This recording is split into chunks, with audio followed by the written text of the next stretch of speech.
Hello friends, good morning to all. कैसे हो आप सब? आई होप कि सब ठीक होंगे। मैं रोहित राम फिर से हमारे चैनल यंग गुरुजी में आप सभी का तहे दिल से स्वागत करता हूं। मैं आप सभी के लिए आज force and law of motion इस टॉपिक को लाया हूं। बहुत ही इंटरेस्टिंग टॉपिक है। पहली बात, आप सभी से मैं एक रिक्वेस्ट करना चाहता हूं कि अगर आपने वीडियो स्टार्ट कर दिया है देखना, तो इस वीडियो को आप एंड तक देखें ताकि आपको इस टॉपिक का पूरा जानकारी मिल सके। और आप बीच में वीडियो को छोड़कर मत जाइएगा, क्योंकि यहाँ पर कुछ ना कुछ तो आपको सीखने को ही मिलेगा। एक कहावत है ना, अधूरा ज्ञान सेहत के लिए हानिकारक होता है, इसलिए वीडियो को पूरा देखें। चलिए स्टार्ट करते हैं आज का वीडियो। आज का टॉपिक जैसे मैंने बताया, force and Newton's law of motion है। Law of motion motion chapter का ही पार्ट है, पर हम यहाँ फोर्स को भी पढ़ने वाले हैं। मोशन पर फोर्स का क्या इफेक्ट पड़ता है वो हम आज फोर्स से रिलेट करके पढ़ेंगे। अब याद कीजिए, मैंने फर्स्ट क्लास में क्या बोला था कि हम न्यूटन्स लॉ ऑफ मोशन अगर हम पढ़ लेते हैं, समझ लेते हैं, तो आधी फिजिक्स खत्म हो जाती है। और ऐसे भी बोल सकते हैं कि फिजिक्स का मेजॉरिटी पार्ट खत्म हो गया। चलिए हम पहले फोर्स देखते हैं। फोर्स को हम बल भी बोलते हैं। जनरली आप सुने होंगे फोर्स वर्ड यूज करते हैं, फोर्स मत करो ऐसा बोलने के लिए। इस वर्ड का यूज हम फिजिकल के लिए भी और as well as non physical के लिए भी कर सकते हैं। नॉन फिजिकल अगर देखा जाए तो अगर किसी से कोई काम कराना हो, अगर वो नहीं करेगा, ऐसा बोल रहा है बार बार, तो क्या बोलते हैं? छोड़ो, फोर्स मत करो, वो नहीं करेगा। तो इसमें उसको धक्का थोड़ी दे रहा है, बस बार बार एक ही बात को रिपीट कर रहा है। इसलिए अगर हम फोर्स को क्या फिजिकल क्वांटिटी लेते हैं, तो अगर कोई बॉडी है, अगर कोई बॉडी रेस्ट पोजीशन पर है, कौन से पोजीशन पे? रेस्ट पोजीशन पे है, तो उसको मोशन में लाना हो या मोशन में कोई पोजीशन हो उसे रेस्ट पे लाना हो, तो उस समय हम फोर्स का यूज करते हैं। तो डेफिनेशन क्या होता है फोर्स का? A force can move a body, यानी कि फोर्स अगर कोई बॉडी पर लगता है, देखिए यहाँ पे फोर्स अगर कोई बॉडी पर लगता है तो वह बॉडी को चला भी सकता है और रुका भी सकता है। मतलब फोर्स किसी बॉडी को रेस्ट से मोशन पर ले जा सकता है, रेस्ट से मोशन पर ले जा सकता है, और किसी बॉडी, अगर कोई बॉडी मोशन पर हो, उसे रेस्ट पर भी ला सकता है, मतलब रोक सकता है।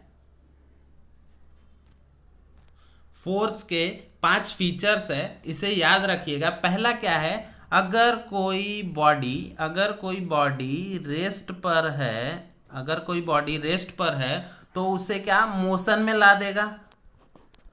उसे मोशन में ला देगा। अगर कोई बॉडी, दूसरा क्या है? अगर कोई बॉडी मोशन में है, अगर कोई बॉडी मोशन में है, तो उससे क्या करेगा? फोर्स लगेगा तो उस बॉडी को आरामावस्था में ले जा सकता है, तो उसको क्या बोलेंगे? रेस्ट कंडीशन पे लाएगा। और तीसरा क्या है? अगर कोई बॉडी मोशन में हो तो फोर्स लगता है तो उस बॉडी का डायरेक्शन चेंज हो सकता है। तो फोर्स क्या करता है? बॉडी का डायरेक्शन भी चेंज कर सकता है। डायरेक्शन मतलब दिशा भी चेंज कर सकता है। जैसे कि अगर कोई बॉल मोशन में हो, उस बॉल पर अगर हम किक मारते हैं, मतलब हमने बॉल पर फोर्स लगाया, तो उसकी डायरेक्शन चेंज हो जाती है। अगर वो सीधा जा रहा है तो वो फोर्स लगाने पर लेफ्ट या राइट में जाएगा। मतलब ये देखिए यहाँ पे डायरेक्शन चेंज हो रहा है। तो फोर्स क्या डायरेक्शन भी चेंज करता है। फिर फोर्थ वन क्या है? स्पीड जैसे क्या है? स्पीड को हम एग्जांपल से समझेंगे तो झूला, आपने भी झूला रहेगा बचपन में, तो जिसे स्विंग बोलते हैं। झूला झूलते हैं तो नॉर्मली अगर कोई धक्का ना दे तो एक सेम स्पीड में झूलता रहता है टू एंड फ्रो मोशन में। अगर उसी टाइम पीछे से कोई आदमी झूले को धक्का देता है, अगर कोई फोर्स लगाता है तो झूला क्या होता है, वो और तेजी से आगे और पीछे की ओर झूलने लगता है। तो स्पीड में कोई चेंजेस होता है, इसीलिए फोर्स लगाने पर किसी भी ऑब्जेक्ट का स्पीड में भी चेंज होगा। और पांचवा क्या है, speed shape and size. Force लगाने से किसी भी चीज का शेप एंड साइज बदला जा सकता है, मतलब कि आकार और आकृति बदली जा सकती है। इसमें कंडीशन अप्लाई है, अगर आप लोहे के बॉल पर फोर्स लगाएंगे तो क्या इसका शेप या साइज में कोई बदलाव आएगा? नहीं ना। और वहीं पर हम रबड़ की गेंद पर फोर्स या बल लगाए तो उसका शेप और साइज दोनों बदल जाएगा। आपने भी कभी एक्सपीरियंस किया ही होगा बचपन में, रबड़ का बॉल अगर हम दबाते हैं तो उसका शेप और साइज दोनों चेंज हो जाता है। तो हम उसे दबा रहे, बॉल को दबा रहे हैं, तो उसे क्या बोलेंगे? फोर्स बोलेंगे। उसको जो किसी वस्तु को आराम की पोजीशन से मोशन में लाए और मोशन की पोजीशन को आराम अवस्था में लाए, मतलब रेस्ट पोजीशन पर चलता है। चलिए आगे डेफिनेशन देखते हैं फोर्स का। यहां पे देख रहे हैं फोर्स का definition. It is a push और पुल on an object that produce acceleration in the body on which it acts। अगर हम किसी दीवार को पुश कर रहे हैं, दीवार को पुश करेंगे तो वो हिलेगा नहीं ना, कुछ होगा। अगर हम किसी दरवाजे को हम पुश कर रहे हैं, देखिए दरवाजे पे लिखा भी रहता है पुश और पुल। डायग्राम में जैसे देख रहा हम किसी दरवाजे को पुश कर रहे हैं तो दरवाजा क्या होगा, जिस पोजीशन पे है रेस्ट पोजीशन पर, वो क्या हो जाएगा? मोशन पोजीशन पर। और पुल कर रहे हैं तो भी वो रेस्ट पोजीशन पर रहता है, तो वो मोशन पोजीशन पर आ जाता है। तो मतलब कुछ एक्सेलरेशन हो रहा है। इसीलिए फोर्स का फॉर्मूला क्या होता है? Force is equals to mass into acceleration. जो बॉडी है उसका मास और कितना एक्सेलरेट हो रहा है, कितना मोशन हो रहा है, तो इसका फॉर्मूला क्या हो जाएगा? Force is equals to mass into acceleration. F क्या होता है? फोर्स एम को मतलब मास को किससे डिनोट करते हैं? एम से, और एक्सेलरेशन को किससे डिनोट करते हैं? ए से। और फोर्स का एसआई यूनिट क्या है? न्यूटन है, और न्यूटन को किससे डिनोट करते हैं? एन से। आपको फोर्स का डेफिनेशन और उसका यूनिट समझ में आया होगा। चलिए आगे बढ़ते हैं। ये जो हमने फोर्स के इफेक्ट बताए थे, rest to motion, motion to rest, direction, speed and shape और साइज, वो क्या किसी भी टाइप के फोर्स पर लगेगा क्या? नहीं लगेगा किसी भी टाइप के फोर्स पर। चलिए एग्जाम्पल से समझते हैं। चलिए एग्जाम्पल देखते हैं। हमारे पास एक स्प्रिंग है। क्या है? स्प्रिंग है, जो पेन में लगी होती है या कोई मशीन में लगी होती है। अगर इस स्प्रिंग को दोनों साइड से पकड़कर खींचा जाए, पकड़कर खींचेंगे तो स्प्रिंग कैसा हो जाएगा? खींचने पर कैसा हो जाएगा? देखिए, खींचेंगे तो वो फैल जाएगा। स्प्रिंग ऐसे तो आपने क्या किया? खींचा, मतलब क्या हो गया? खींचने के बाद स्ट्रेच हुआ, मतलब इसका जो लंबाई हुआ वो बढ़ा, तो उसको क्या बोलेंगे? स्ट्रेचिंग बोलेंगे।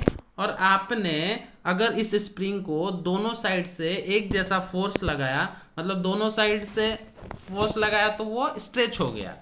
अब आगे उस स्प्रिंग को क्या करेंगे? दोनों साइड से फोर्स लगाकर दबा देंगे। मतलब ये जो स्प्रिंग है इसको दोनों साइड से फोर्स लगाकर दबा देंगे। तो दबाने के बाद कैसा हो जाएगा? दबाने के बाद वो क्या होगा? कॉम्प्रेस होगा, मतलब छोटा होगा, कॉम्प्रेस होगा। क्या बोलेंगे उसको? कॉम्प्रेशन। जब हम फोर्स लगाएंगे और उसको दबाएंगे स्प्रिंग को, तो क्या होगा? कॉम्प्रेशन होगा। चलिए इतना समझ में अच्छे से आया होगा आप सभी को। चलिए आगे बढ़ते हैं। हमने अभी देखा फोर्स जब लगता है तो बॉडी में अलग अलग टाइप के चेंजेस आते हैं। तो क्या फोर्स हर बॉडी पर एक जैसा ही लगता है क्या? नहीं ना। जैसे कि स्प्रिंग वाले एग्जांपल में देखा, दोनों साइड से सेम फोर्स लगता है तब जाकर स्ट्रेच और कंप्रेस होता है। तो इससे हम फोर्स को दो तरीके से आइडेंटिफाई कर सकते हैं। चलिए आगे देखते हैं। अलग अलग फोर्स अप्लाई होगा तो फोर्स को हम दो टाइप में आइडेंटिफाई किए हैं। पहला क्या है, बैलेंस फोर्स, दूसरा क्या है, अनबैलेंस फोर्स। बैलेंस फोर्स मतलब संतुलित बल और अनबैलेंस फोर्स मतलब असंतुलित बल। यहाँ पे जैसे कि स्क्रीन पर देख रहे हैं।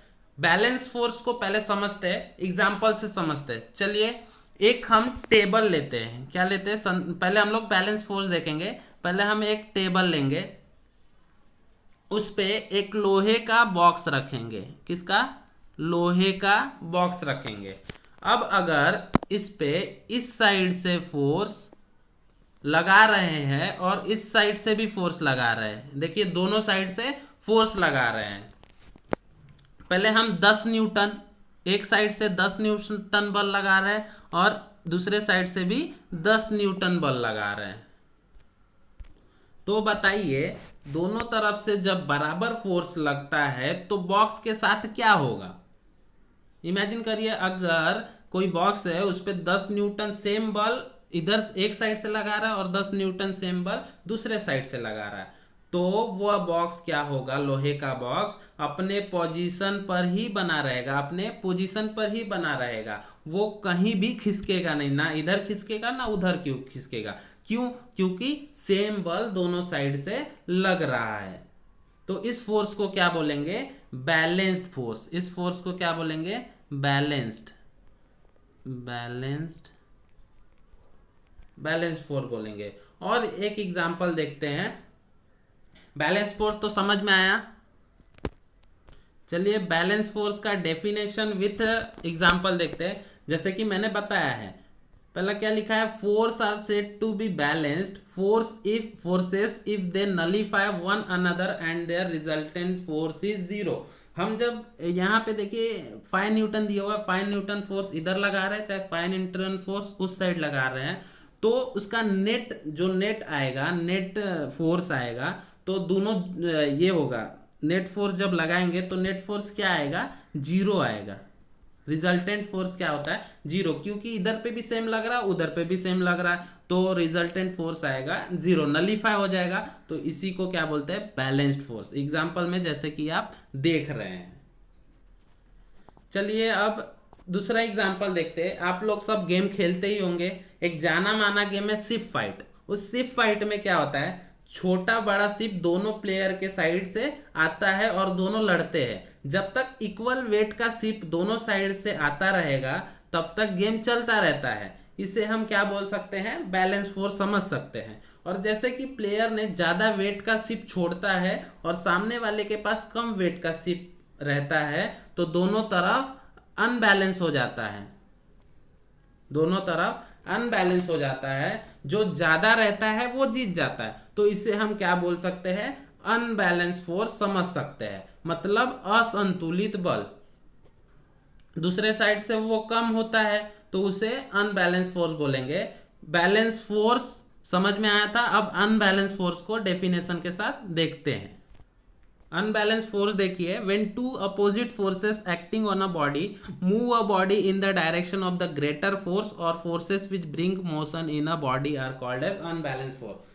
जैसे कि हम समझ रहे हैं, एक बॉडी लिया है, लोहे का समझिए बॉक्स लिया है, एक तरफ से 5 न्यूटन बल लगा रहा है और दूसरी तरफ से 10 न्यूटन बल लगा रहा है। ये देखते ही हमको समझ में आ रहा है कि 10 न्यूटन वाला जो बल का साइड है उस साइड हमारा बॉडी मोशन करेगा, गति में आएगा। तो क्यों आया, क्योंकि ये अनबैलेंस फोर्स है। जहां पे ज्यादा फोर्स लगा है उस साइड बॉडी मोशन कर रहा है। जैसे कि मैंने शिप फाइट का एग्जांपल दिया। शिप फाइट में भी क्या होता है, जहां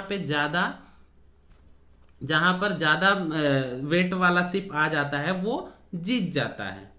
तो यही होता है अनबैलेंस फोर्स। आपको अनबैलेंस फोर्स एकदम अच्छी तरह से समझ में आ गया रहेगा। बैलेंस फोर्स क्या होता है, अनबैलेंस फोर्स क्या होता है। बैलेंस फोर्स वही होता है जो इक्वल दोनों साइड से इक्वल फोर्स लगे। और अनबैलेंस फोर्स क्या होता है, किसी एक साइड से ज्यादा फोर्स लग जाता है और किसी दूसरे साइड से कम फोर्स लगता है। इसे ही अनबैलेंस फोर्स बोलते हैं। चलिए आगे बढ़ते हैं। चलिए, आप लोग फ्रिक्शन फोर्स बोलते हैं, सुनते भी होंगे। चलिए थोड़ा इसके बारे में भी जान लेते हैं। फ्रिक्शन फोर्स क्या है, एक मैंने एग्जांपल के थ्रू हम जानते हैं। एक रोड है, ये जैसे कि आपको स्क्रीन पर दिख रहा है, और उस पे एक बॉल मोशन में है। बॉल क्या है, एक मोशन में है, जैसे स्क्रीन पर दिख रहा है। कुछ टाइम बाद बॉल क्या कर रहा है, मोशन करते करते करते वो किसी और पोजीशन पर पहुंच गया। वो किसी और पोजीशन पर पहुंचकर वो रुक जाता है। क्या हो जाता है, रुक जाता है। तो वो कैसे रुकता है, हमने ना कोई फोर्स लगाया ना कुछ लगाया, वो कैसे रुका, वो मतलब उसमें क्या हो गया, घर्षण बल आ गया। घर्षण बल, बॉल जो है रोड के कांटेक्ट में चल रहा है, रोड और बॉल के बीच में घर्षण फ्रिक्शन जनरेट होता है और वह बॉल रुक जाता है। और इस फोर्स को कांटेक्ट फोर्स भी बोलते हैं, क्योंकि रोड और बॉल में एक कांटेक्ट पॉइंट होता है, उसी को ही फ्रिक्शन फोर्स। ये जो बॉल है ये यहाँ से दूसरे पोजीशन तक जाते जाते मोशन करते करते वो रुक गया। क्यों रुका, क्योंकि रोड और बॉल में फ्रिक्शन फोर्स जनरेट हुआ, फ्रिक्शन जनरेट हुआ, घर्षण जनरेट हुआ, इसीलिए वो बॉल फ्रिक्शन फोर्स की वजह से जाके आगे रुक जाता है। इसे ही हम क्या बोलेंगे, फ्रिक्शन फोर्स बोलेंगे। क्या बोलेंगे, फ्रिक्शन फोर्स, घर्षण बल। चलिए, अब फोर्स के बारे में आपको बहुत ही अच्छी जानकारी मिल गई होगी। Balance force, unbalance force, force क्या होता है, फ्रिक्शन फोर्स क्या होता है, फोर्स कैसे लगता है, ये सब के बारे में आपको अच्छी जानकारी मिल गई होगी। चलिए अब हम आगे बढ़ते हैं। आगे चलिए बढ़ते हैं। गैलीलियो का नाम तो आपने सुना होगा, गैलीलियो गैलीली साइंटिस्ट उनका पूरा नाम था। उन्होंने यूनिवर्स के बारे में प्रेडिक्शन किए थे। यूनिवर्स मतलब क्या, जैसे कि अंतरिक्ष बोलते हैं, अंतरिक्ष, अंतरिक्ष में सूरज, मून, जुपिटर, ये सब ग्रह होते हैं। तो उन्होंने यूनिवर्स के बारे में प्रेडिक्शन किया था। यहाँ पर उन्होंने स्टेटमेंट दिया, किसी भी चीज को, जैसे एक बॉडी है, किसी भी बॉडी को चलाने के लिए, किसी भी बॉडी को चलाने के लिए एक असंतुलित बल की आवश्यकता होती है। मतलब क्या हुआ, असंतुलित बल हमने पढ़ा अभी, अनबैलेंस्ड फोर्स, अनबैलेंस्ड फोर्स की आवश्यकता होती है। अगर वो तो उन्होंने क्या कहा, अगर बॉडी को चलाना है तो एक अनबैलेंस्ड फोर्स की आवश्यकता होती है, अनबैलेंस्ड फोर्स की आवश्यकता होती है। तो अगर वो किसी कक्षा में, उन्होंने बोला अगर कोई ग्रह उसको अनबैलेंस्ड फोर्स दिया जाए तो वो ग्रह क्या करेगा, अपनी कक्षा में चला जाएगा और वो ऑर्बिट में घूमने लगेगा। और ऑर्बिट में जब घूमने लगेगा उसे फोर्स लगाने की जरूरत नहीं है। गैलीलियो ने यूनिवर्स में सन, अर्थ कैसे घूमते हैं, सारे प्लैनेट, ग्रहों के बारे में इंफॉर्मेशन दिया था। तो उन्होंने ये नहीं बताया कि अगर कोई बॉडी मोशन कर रहा है, अगर अनबैलेंस फोर्स लगाया जाए और उस मोशन में आ जाए तो उसको रोका कैसे जाए। उसको रोकने के लिए उन्होंने कुछ इन्फॉर्मेशन नहीं दिया, बस इतना बोला कि किसी बॉडी को मोशन में लाने के लिए अनबैलेंस फोर्स की आवश्यकता होती है। अगर वो अपने कक्षा में चला जाता है तो वहां पे फोर्स लगाने की कोई जरूरत नहीं है, वो अपने आप घूमेगा। गैलीलियो गैलीली ने ये स्टेटमेंट दिया था। अब गैलीलियो गैलीली के स्टेटमेंट पर एक साइंटिस्ट और आए, उनका नाम था केपलर। कौन आया, केपलर आए, और उन्होंने उनके स्टेटमेंट को, गैलीलियो गैलीली के स्टेटमेंट पे को एक्सप्लेन किया और उनको ब्रीफ में बताया। तो केपलर ने 3 नियम दिए। कितने नियम दिए, 3 नियम दिए। 3 नियम दिए। गैलीलियो गैलीली के स्टेटमेंट को अच्छे से एक्सप्लेन किया और केपलर ने 3 नियम दिए। और इस तीनों नियम को क्या बोला जाता है, ग्रहों की गति के नियम। ग्रहों की गति के नियम क्या बोला जाता है, ग्रहों के गति के नियम। तो इसे केपलर ने दिया। चलिए केपलर का पहले नियम को देखते हैं और समझते हैं। केपलर का फर्स्ट लॉ क्या बोलता है कि एक सूर्य है, सूर्य के चारों ओर सभी प्लैनेट ग्रह घूमते रहते हैं। हमारा अर्थ भी, पृथ्वी भी चक्कर काटता रहता है। ये क्या है, बीच में सन है, चक्कर लगा। सन क्या हो जाता है, सब ग्रहों का, प्लैनेट का सेंटर हो जाता है। सन क्या हो जाता है, सेंटर हो जाता है। और उसे क्या बोलते हैं, फोकाई भी बोलते हैं। क्या बोलते हैं, फोकाई। फोकाई मतलब क्या होता है, फोकस। बस उसका वही बोलना था। The orbit of a planet is an ellipse with the sun at one of the foci. मतलब जो जितने भी ग्रह है, प्लैनेट है, वो क्या कर रहे हैं, सन के चक्कर काट रहे हैं, और सन क्या हो जाता है, उन सब का फोकाई होता है, मतलब कि सेंटर हो जाता है। यही था केपलर का फर्स्ट लॉ। अब चलिए देखते हैं केपलर का सेकेंड लॉ क्या था। केपलर का सेकेंड लॉ क्या था, स्पीड जो होता है, उन्होंने क्या बोला, स्पीड जो होता है प्लैनेट का अपने अपने एरिया में, देखिए प्लैनेट ये है, जो डॉट डॉट बनाया हुआ है वो प्लैनेट है, अपने अपने एरिया में इक्वल टाइम में इक्वल रहता है। उनका बोलना क्या था कि जो प्लैनेट का स्पीड है, जो कि अपने ऑर्बिट में घूम रहा है, उनका जो एरिया है वो इक्वल है और टाइम भी इक्वल है। जैसे कि हम पढ़ते हैं अर्थ का कितना स्पीड है, जुपिटर का कितना स्पीड है, उसी को केपलर का सेकेंड लॉ बोला गया। यहाँ पे देख सकते हैं statement, the line joining the planet and the sun sweeps equal areas in equal interval of time.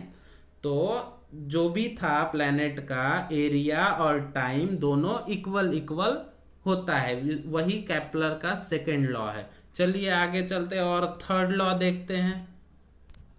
Kepler का थर्ड लॉ क्या बोलता है, जो प्लैनेट या ग्रह जो है वह सूर्य के चारों ओर अपने कक्षा मतलब ऑर्बिट में घूम रहा है, जैसे कि स्क्रीन में देख रहे हैं डॉटेड लाइन, डॉटेड डॉट से, वो क्या है, ग्रह है, और जो सर्कुलर पाथ है वो क्या है, उनका ऑर्बिट है, घूम रहे हैं। जो समय लग रहा है, जो उनको घूमने में समय लग रहा है, उस समय का वर्ग मतलब टाइम का स्क्वायर, टाइम का स्क्वायर डायरेक्टली प्रोपोर्शनल होता है किसके, जो ग्रहों की दूरी है सूर्य से। सूर्य से जो ग्रहों की दूरी है मतलब डिस्टेंस है, वो क्या होता है, उनके क्यूब के बराबर होता है, डिस्टेंस के क्यूब के बराबर होता है क्या, समय का स्क्वायर। तो उसका डिस्टेंस कितना लेंगे हम, आर लेंगे और आर क्यूब बताएंगे। तो उससे क्या पता चलता है, केपलर थर्ड लॉ क्या बोलता है, जो ग्रहों को घूमने का मतलब चारों तरफ चक्कर लगाने में जितना टाइम लगता है उसके स्क्वायर का डायरेक्टली प्रोपोर्शनल होता है, मतलब समानुपाती होता है किसके, जो सूर्य के चारों ओर जो उनकी दूरी है उनके क्यूब के। मतलब इसका फॉर्मूला क्या हो जाता है, T square is directly proportional to are cube. Time period का स्क्वायर डायरेक्टली प्रोपोर्शनल है आर क्यूब के, सूर्य से जितनी दूरी पर ग्रह है उनकी दूरी का क्यूब मतलब घन। केपलर ने जो 3 नियम दिए आपको समझ में आ गया होगा। एग्जाम्स में कैसे क्वेश्चन पूछेंगे, ग्रहों के गति के नियम किसके द्वारा दिए गए थे, तो सिंपल इसका आंसर क्या होगा, केपलर ने। या दूसरा क्वेश्चन क्या पूछ सकते हैं, T square is directly proportional to are cube, ये केपलर का कौन सा नियम है, तो आंसर होगा केपलर का तीसरा नियम है। अब देखेंगे आगे Newton's law of motion. Kepler का तीनों लॉ अभी आप लोग को सब समझ में आ गया होगा। चलिए आगे बढ़ते हैं, चलिए देखते हैं Newton's law of motion, Newton के गति के नियम। ठीक है, पहला न्यूटन्स लॉ ऑफ मोशन देखेंगे, first Newton's law of motion. उसका डेफिनेशन सिंपल है, if body is in rest, if body is in rest will remain in rest. अगर बॉडी रेस्ट में है तो वो रेस्ट में ही रहेगा। If any body is in motion, is in motion will remain in motion, will remain in motion until and unless any external forces is not applied. मतलब external forces, Newton's law of motion क्या बोलता है, अगर कोई body rest में है तो वो रेस्ट में ही रहेगा, अगर कोई बॉडी मोशन में है तो मोशन में ही रहेगा जब तक कोई एक्सटर्नल फोर्स लगाया नहीं जाता उस पर। तो उसे क्या बोलेंगे, Newton's law of, first law of motion. फिर से मैं बताता हूं, अगर कोई बॉडी रेस्ट में है तो वो रेस्ट में ही रहेगा, अगर कोई बॉडी मोशन में है तो मोशन में ही रहेगा, जब तक कोई एक्सटर्नल फोर्स बाहर से नहीं लगाया जाए, उन पर ना लगे। पर कौन सा एक्सटर्नल फोर्स, इसमें भी टाइप है, कौन सा एक्सटर्नल फोर्स अगर लगाए, अगर मैं बैलेंस फोर्स लगाता हूं, दोनों साइड से सेम फोर्स लगाता हूं, तो नेट फोर्स क्या हो जाएगा, 0 होता है। वो लगेगा तो बॉडी रेस्ट पे है तो रेस्ट पे ही रहेगा, मोशन में है तो मोशन में ही रहेगा, क्योंकि बैलेंस फोर्स जो है वो बॉडी के पोजीशन को चेंज नहीं कर पाता। इसीलिए हम यहाँ पे कौन सा फोर्स लगाएंगे, अनबैलेंस्ड एक्सटर्नल फोर्स लगाएंगे, तब जाके बॉडी अगर रेस्ट पे है तो मोशन में होगा और मोशन में है तो रेस्ट पर होगा। और न्यूटन्स के पहले नियम को ही जड़त्व का नियम बोलेंगे। किसका नियम बोलेंगे, जड़त्व का नियम। मतलब जड़त्व मतलब इनर्शिया।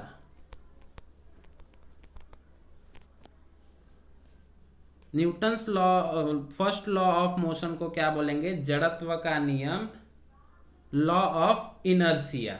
चलो, इनर्शिया 3 चीजों का होता है, इनर्शिया 3 चीजों पे डिपेंड होता है। इनर्शिया ऑफ रेस्ट, पहला क्या है, इनर्शिया ऑफ रेस्ट, अगर आराम पोजीशन पर रहेगा तो जड़त्व क्या होगा, इनर्शिया ऑफ मोशन, मोशन मतलब गति, इनर्शिया ऑफ डायरेक्शन मतलब दिशा। चलिए एग्जाम्पल से इसे देखते हैं। अगर बस में आप बैठे हैं, चलिए एक बस लेते हैं, बस में अगर आप बैठे हैं और बस रुकी हुई है तो आप भी रेस्ट पोजीशन पर होंगे, आप भी क्या होंगे, रेस्ट पोजीशन पर होंगे। अगर बस चलती है तो आपका बॉडी का ऊपर वाला जो पोर्शन है, अपर पोर्शन क्या है, आपके बॉडी का जो अपर पोर्शन है वो क्या होगा, पीछे की ओर जाएगा। जब बस चलेगी, जब आप रेस्ट पोजीशन पे, बस रुकी हुई है, तो जब बस चल रही है तो आपके बॉडी का अपर पोजीशन क्या होगा, बैकवर्ड आएगा, पीछे के साइड आएगा, और लोअर बॉडी अभी भी आरामावस्था में ही रहेगा, रेस्ट पोजीशन पे ही रहेगा। आपको समझ में आया, इनर्शिया ऑफ रेस्ट। अब इनर्शिया ऑफ मोशन किसे बोलेंगे, इनर्शिया ऑफ मोशन, अगर जब बस अचानक, बस चल रही है, बस जैसे कि चल रही है, तो इनर्शिया ऑफ मोशन कब बोलेंगे, अगर बस चल रही है, अचानक वो ब्रेक अप्लाई करता है, बस पे अचानक ब्रेक अप्लाई करता है, तो हमारा बॉडी आगे की ओर जाएगा, हमारा बॉडी किधर जाएगा, आगे की ओर जाएगा। मतलब हमारा ऊपर वाला बॉडी जो है मोशन में था, जब बस चल रहा है तो ऊपर वाला बॉडी मोशन में है, तो वो क्या होगा, अचानक वो रेस्ट पे आएगा, तो बॉडी, हमारा अपर पार्ट ऑफ बॉडी क्या हो जाएगा, आगे की ओर आएगा।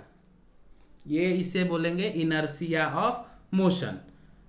अब डायरेक्शन का भी सेम होता है। डायरेक्शन में क्या होता है कि बस सीधा जा रहा है, बस सीधा सीधा सीधा जा रहा है, अचानक क्या करता है, वो लेफ्ट या राइट में मुड़ता है, टर्न होता है, तो बॉडी बेंड हो जाता है। इसे ही क्या बोलेंगे, इनर्शिया ऑफ डायरेक्शन।